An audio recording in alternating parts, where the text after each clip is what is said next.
Typecasting, Photographing the Peoples of India, 1855 to 1920, presented by DAG at Bikaner House, brings together early ethnographic photographs made at a moment when photography and modern anthropology were emerging in tandem. These images were produced to observe, record, and categorize communities across the Indian subcontinent, often presenting social identities as fixed and scientifically legible. Yet, photography was never a neutral instrument. Shaped by aesthetic conventions, institutional agendas, and colonial systems of knowledge, these photographs participated in a larger project of classification. The exhibition examines how such visual practices constructed authority while remaining inherently unstable.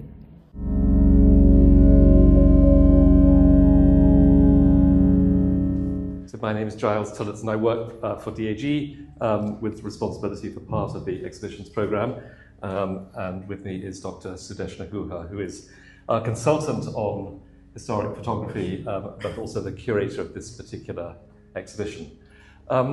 If you follow DAG routinely, you'll know that we've done a number of exhibitions around early photography in India, an area in which we've been collecting for a decade or so now, with a very, very substantial collection, which enabled us a couple of years ago to do an exhibition called Histories in the Making, also with Dr. Guha, which looked at the use of photography in the field to record and classify India's architectural heritage. We subsequently did an exhibition of the Himalayan photography of Vittoria's cellar, which we had in this very room. And now we've moved on to the ethnographic photography, which is in many ways a more complex and difficult subject.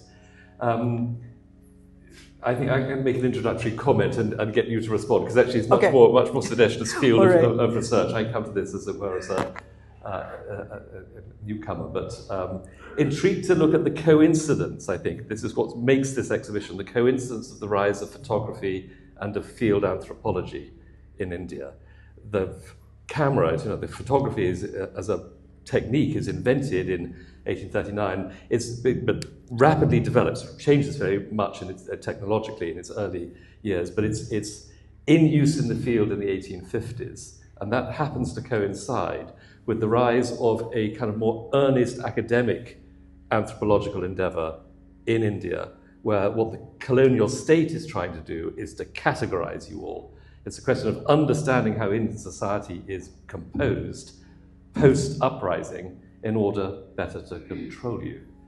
And so I think that's the context in which you need to see extraordinary operations like the People of India, though in fact it began earlier. I'm going to ask Sudeshna to respond to that provocative introduction and then to talk about the beginnings of field photography in this field. Yeah, well, if you start looking at everything with the colonial gaze, I think you make history very easy. So I would like you all to kind of look beyond that. And I would begin by saying that there are what you see here is perhaps one of the largest collections of ethnographic photographs of, and I wouldn't really just say ethnographic because we make a type there as well. So they're the Peoples of India photographs, and it might be one of the first big displays of that in India as well.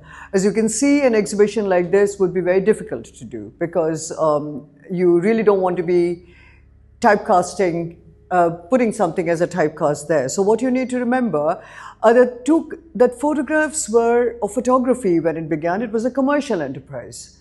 And photographs had to look nice for them to be selling. So the question, I think, with the early ethnographic portraits which you see here is when is something an ethnography and when does it become a portrait?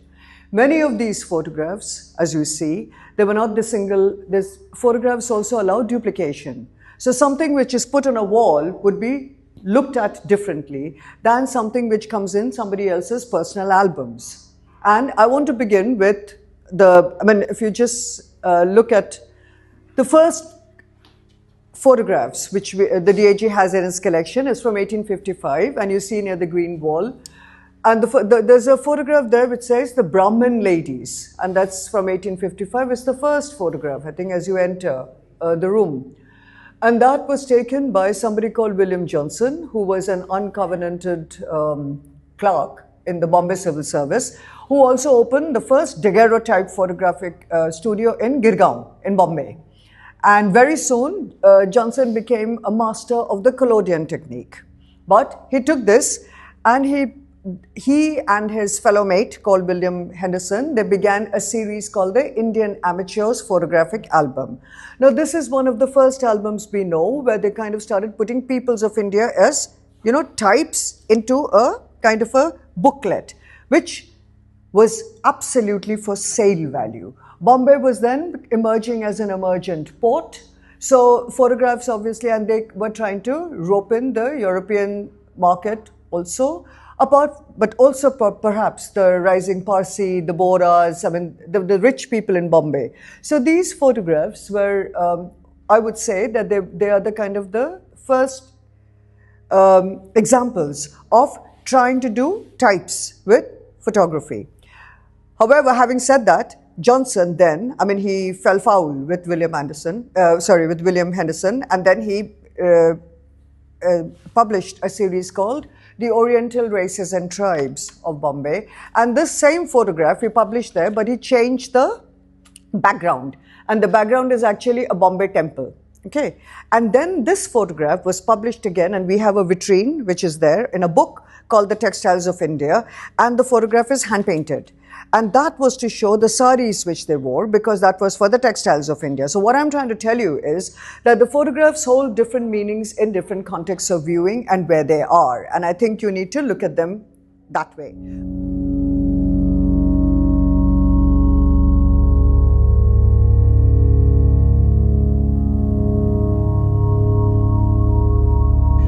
The turning point in this whole project, I think, really comes with the people of India, because the early ones that Sudeshna has just been talking about, wonderful images as they are, there's no attempt at this point to be comprehensive. It's kind of, here is a picture of some Catholic ladies of Bombay or some Rajputs somewhere or other, as a known group, but it's not kind of systematic. The system comes in with the people of India, which is the sort of growth out of the first Viceroy, Lord Canning's, request to have a series of photographs of people of India as a sort of memento of his time in the country. And then it becomes this huge kind of official program to define absolutely everybody. And the comparison that Sudeshna has just made, and I made earlier with the photographing of monuments, is the same connection, in the sense that the discipline would not have been possible without photography. You couldn't, as it were, understand the whole architectural history of India if you couldn't have a whole series of thousands of photographs, and then you're able to kind of make, this is exactly what James Ferguson did. He describes doing it, sitting with photographs on a carpet and saying, basically playing image snap, this belongs with this and this belongs with this, so we can trace a lineage of architectural history. And so with the people, it's about organizing Indian society into definable groups. The problem is, and I'm going to throw this question back to you, is that you'd think then there would be kind of intellectual rigor in the way in which those groups were defined. What's the criterion which defines a group? And as you look at the ones that are captioned, it's very difficult to get a sense of what that is, because some of them are, you have here Gurung, a military tribe from Nepal. And you think, okay, so it's a kind of regional group, and it's presumably a kind of homogeneous, endogamous group of people. But then you have carpenter, fisherman. You have the Raja of Mandi, for heaven's sake. How is that a categorization? He is indeed an individual, except he's shown with two of his ministers. So there's a sort of slippage here about whether people are being defined by ethnicity, by region, by profession, and all of these things seem to kind of interconnect, but they also overlap in very confusing ways. Yeah, so the People of India volume, I mean, it's always been thought of as something which is the government made. So there were 8 volumes published between 1868 and 1875. And I think the DAG has got 4, and you see 2 of them in the vitrines there. But these were volumes where you have one photograph and a descriptive press, a description of that photograph. What one sees with the description is that, for example, this lady here, she is and I can just, she's got limbo female. The photographs which you see in a vignette, which is on the other side of the wall as well, were taken by somebody called Benjamin Simpson. So in the peoples of India, you only find amateur photographers who had taken photographs, which means they were very good as photographers, but they were not commercial. They did not have a commercial studio apart from Charles Shepard and Robertson. But you see this, and when you see the description, there's a description here of a Turanian body and a Mongolian face. Now, you realize that it cannot make any kind of a race, and these, as I said, these are constructs. The two volumes, the first and the second volume, are actually of the Bengal Presidency, which is what the British held the most. And the Bengal Presidency has got pictures, photographs of Tibetans, Sikkimese, Bhutanese, Nepalese. They were not in the British territory at all. So there is also this kind of imagination of how much the British Empire exceeded in its level. All these photographs were actually taken in Darjeeling, which the British had by then. So anything of the northeast. The northwest, and there's been a lot of work done on it. The northwest, the British were very, they had these kind of sporadic measures, which the Anglo-Afghan wars from the 1830s, and there is a photograph there of Charles Shepard, which tells you that they were creating something, and which they did was the martial tribes, which is, you tell them that you're really strong military because they were shit scared of them as well. And I'm sorry I use this kind of word. But the idea of also sometimes type making was to win them over to you, which is what the martial tribe was. Race was a completely spurious category which they did, but the 19th century was a 19th century of race science. So all of them, which you see here, as Giles said, that we really don't know what type were they. Were they trade? Were you going to make differences between tribes? There is one picture, there's a whole series of the Bareilly Municipal Committee, which is here. So you wonder what were they doing. There is also the Mughals. And the Mughals, actually, that is one of the striking entries. Because in the Mughals, they say, the photograph shows you how loth and how lazy and how dirty they were. So obviously they hated the Mughals because the Mughals is what was their predecessors. So you see the prejudice of thinking about people coming in.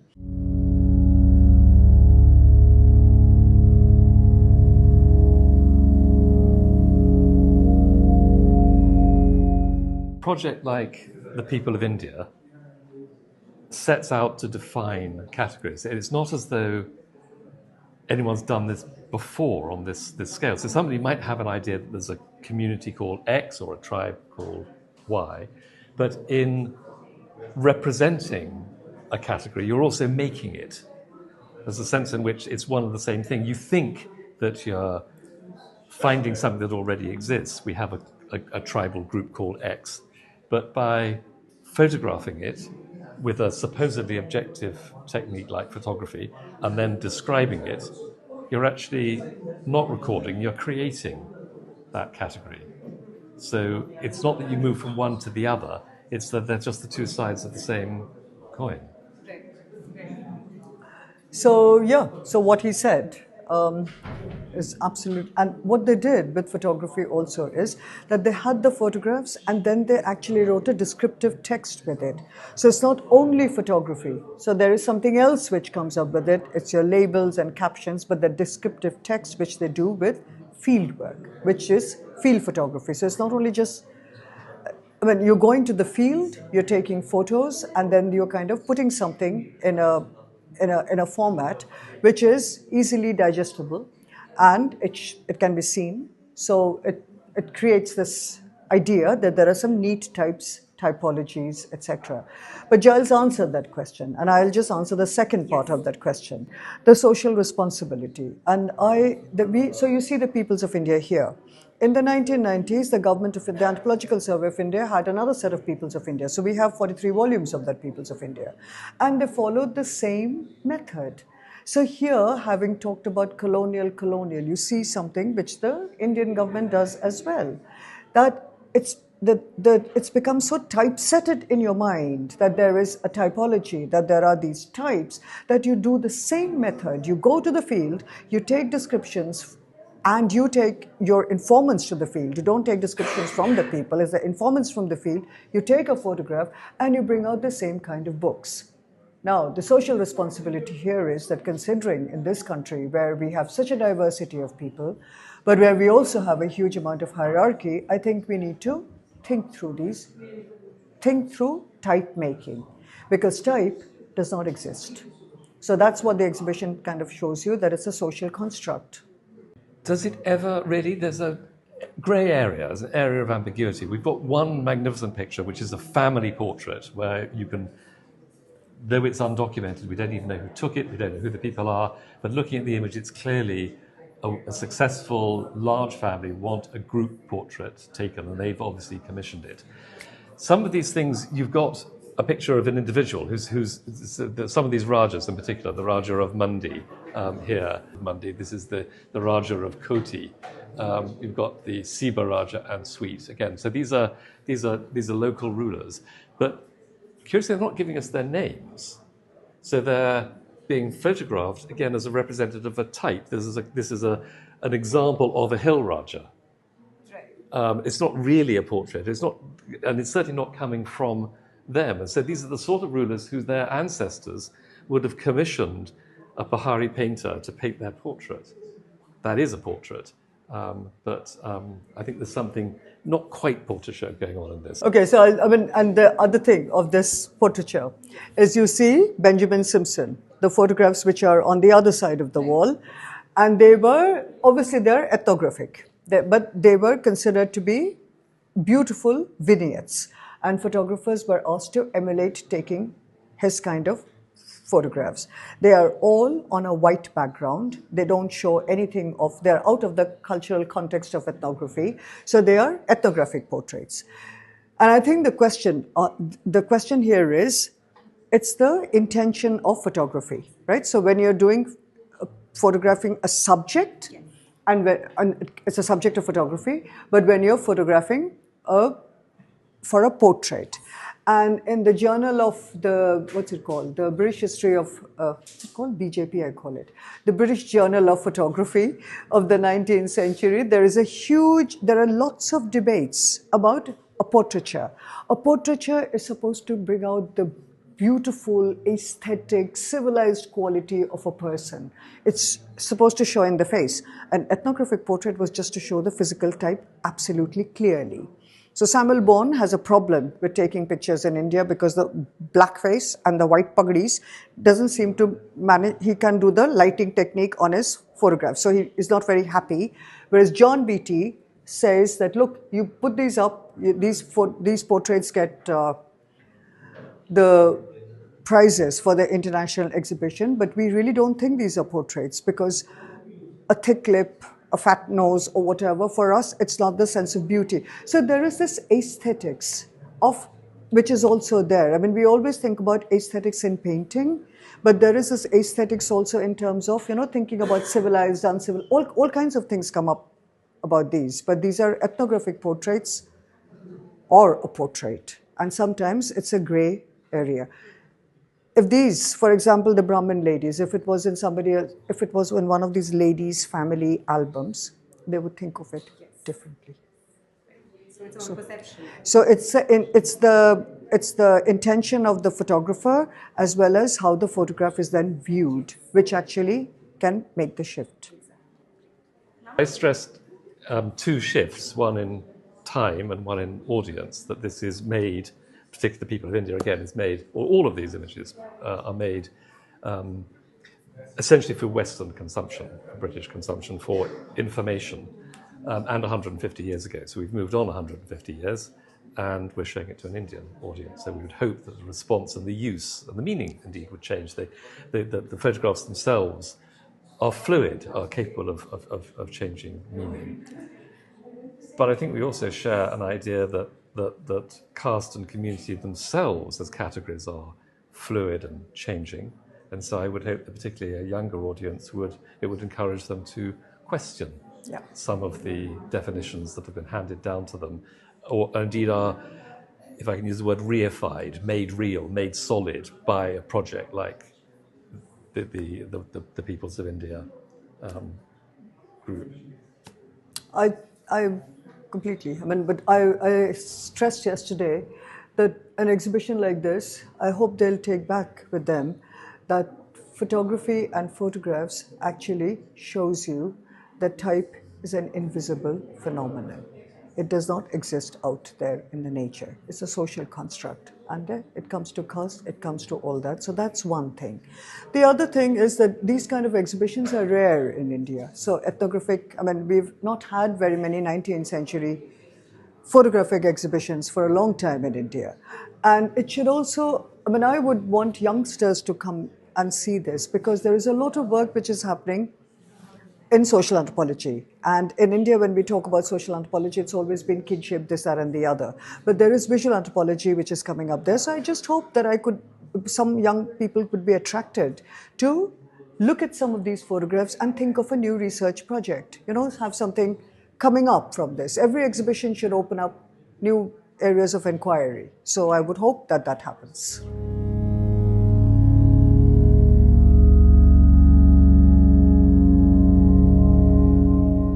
Viewed today, these photographs invite renewed attention. Removed from their original classificatory frameworks, they open themselves to reinterpretation, revealing how images accrue new meanings over time. Typecasting invites audiences to encounter these works critically, questioning inherited categories and reconsidering how photography has shaped ways of seeing people and difference.